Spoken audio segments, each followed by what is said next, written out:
Hey, what's going on? Thanks for watching my video complaining about LEGO Batman for the second time on this channel. I really appreciate all the comments and the discussions that people were having, and I thought I should make a response video here. So there were some interesting points that were made. Here we go. Felipe's TV says that $400 seems more reasonable, not going to buy it unless it's 50% off. The Shadowbox is a weird choice, although the interior is very detailed. Bless up, Felipe. His comment actually fits really well with a big point that some of you were making, which was around the price. I agree, and I think that these Batman 1989 and Batman Returns sets would have been a perfect opportunity to do this. These sets aren't cheap, and I don't think a new unique head is too much to ask. This is the third time now that LEGO has made Keaton sets at an expensive price, and the third time now that we've had the same white stripe.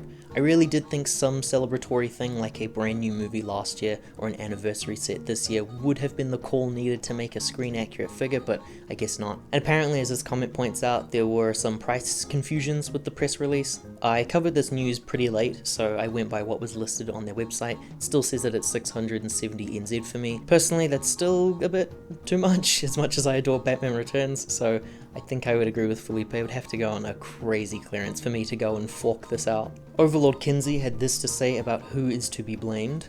It sucks, because if this doesn't sell well, LEGO is going to put the blame on fans and consumers when the blame should be on themselves making something that not everybody wants / can afford. Bloody Marvelous handed in a book report here with some interesting things to be mentioned. I don't think that sales of this set specifically will determine the fate of LEGO Batman as a theme for the future. I agree with Mr. Marvelous here.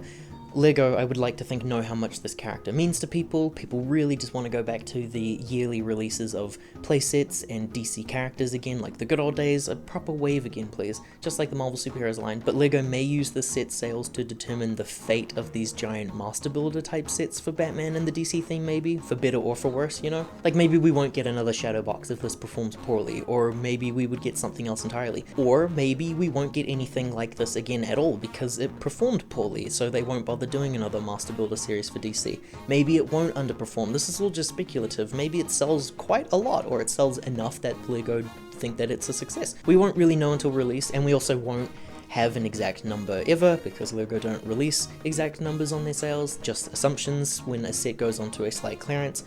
But I am positive that there will be people on the internet with a much louder voice than mine telling you otherwise. So let's talk about some of those who disagreed. This comment in here mentioned that they actually think that the eyes problem is a signature of LEGO Batman. Hey, I do really like the white eyes, but I've been buying LEGO Batman sets for over a decade now, and just once, I would really like a Batman based on a movie actor to not look like the LEGO movie one. I'm really not even that picky on who my favorite Batman actor is. It doesn't have to be my favorite. I just want one of them. Any of them will do. So I'll say this, if they decide to make a Clooney and a Kilmer figure eventually, and I really hope they do, and that's how we get a Batman cowl that features the regular minifigure eyes underneath, that's amazing trolling on LEGO's part that I would 100% respect.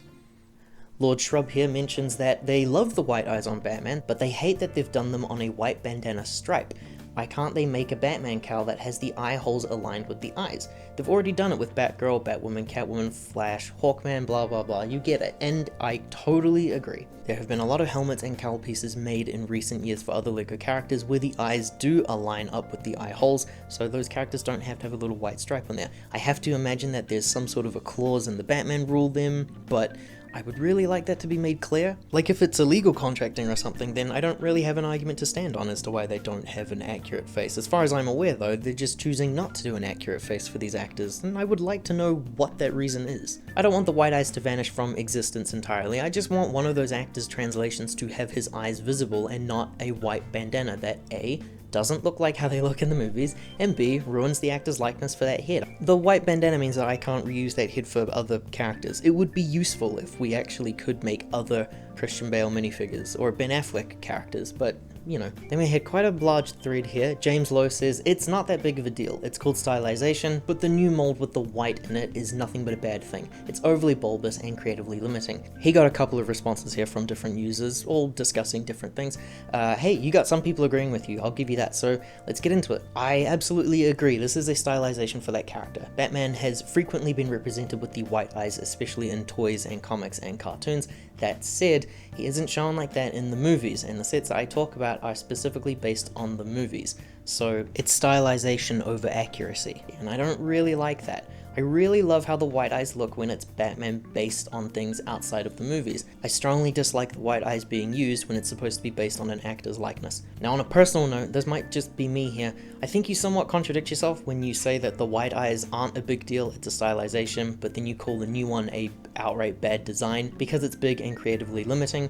One could argue that it's just as much of a stylization as the one that you do like. That's just me. I like the big helmet. I do quite like it. I've always loved getting new parts like this. I love it when they're weird. I love it when they work perfectly well. I love it when they don't. I think even if this one doesn't work here, that's not to say that it can't work at all. I think it looks great for an animated series Batman or a bulkier armored design. So Heisenberg here lays it all out. The white eyes being molded in actually allows us to place any LEGO minifigure head that we want under the cowl. I think this is actually pretty great, assuming that those mouths line up. You could have any expression that you want under that cowl now, which I see as nothing other than an amazing design choice.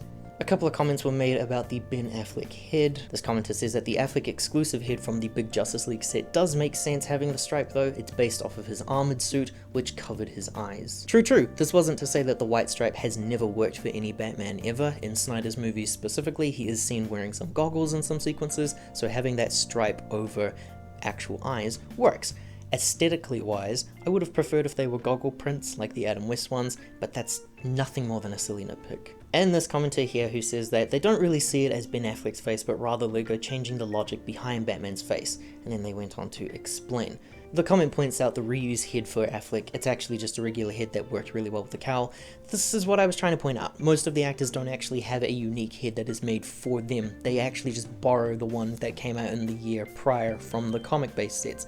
It's a pet peeve of mine, in case it wasn't obvious enough already. And finally, Mr. Kent here says, thanks for explaining an issue I didn't even realize existed. I'm assuming that this isn't sarcasm.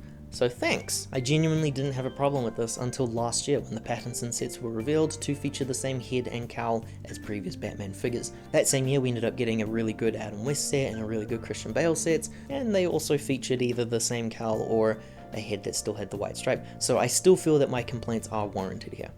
If you made it this far, thank you very much for sticking around. Thanks to everyone who commented whether you agreed or not. I really like discussions like this so long as they're civil. It's really fun talking about plastic toys. Subscribing if you are new helps to support the channel, and we appreciate it greatly here. Thank you.